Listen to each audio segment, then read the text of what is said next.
What's up, everybody? I'm DJ Ghost with Retcon Radio. I'm here with Cameron Cloutier, film director of Bird with a Broken Wing.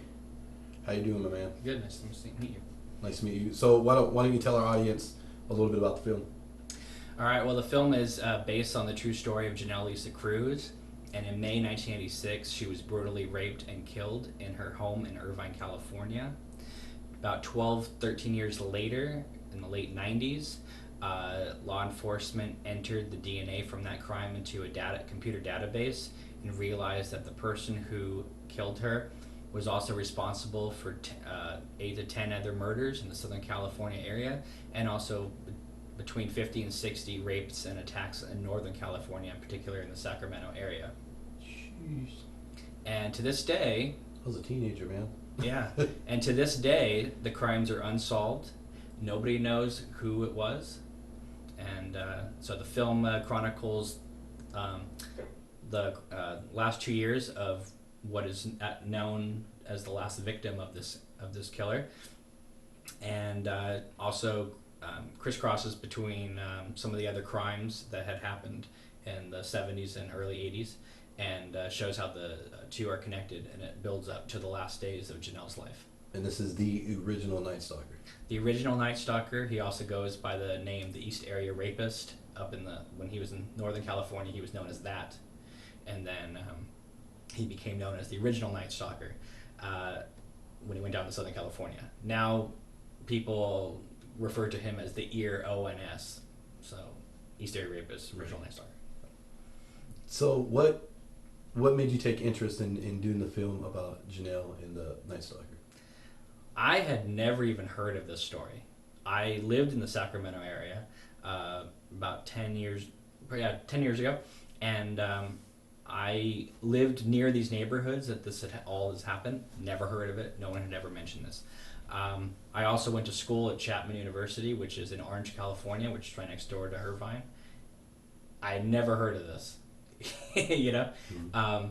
Again, when I went to school, it was still a few years before the DNA had connected everything. But still, you would think when you're in Sacramento, right, and especially in 2002, you would have heard about, oh, this has happened in these neighborhoods.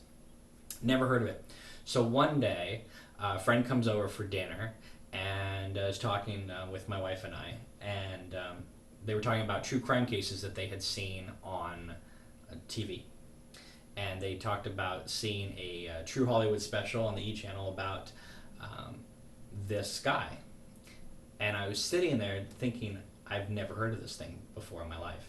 And it all happened in my backyards. And that really just kind of freaked me out. Right. So I looked online about it, and there wasn't very much information about this.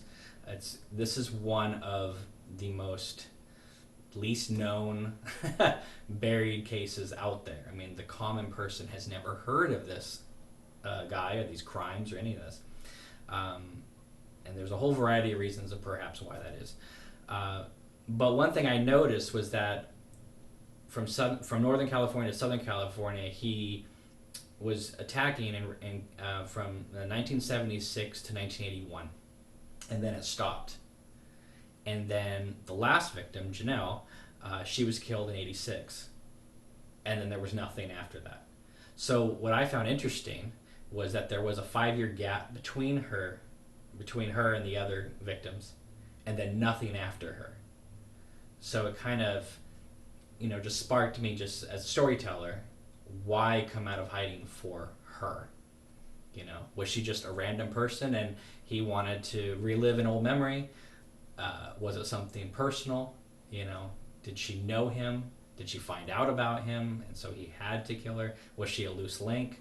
And so the film explores theories and about what may have happened with her. We know for sure. To me, it's important just to get the story out there. And